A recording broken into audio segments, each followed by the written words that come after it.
नमस्कार, मेरो कविताको शीर्षक रहेको छ म बोल्न सक्दिन।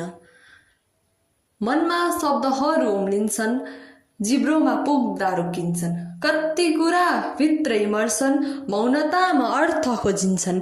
शिक्षकको नजरमा माथि, सारा कक्षाको ध्यान पनि उत्तर आउँछ स्पष्ट मनमा, तर मुख बन्द हुन्छ किनकि डर लाग्छ।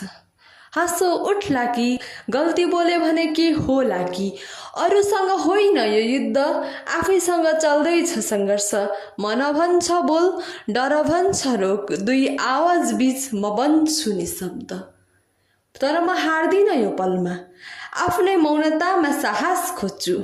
एक दिन बोल्नेछु खुल्ला आवाजमा, आत्मविश्वासको गीत गाउनेछु।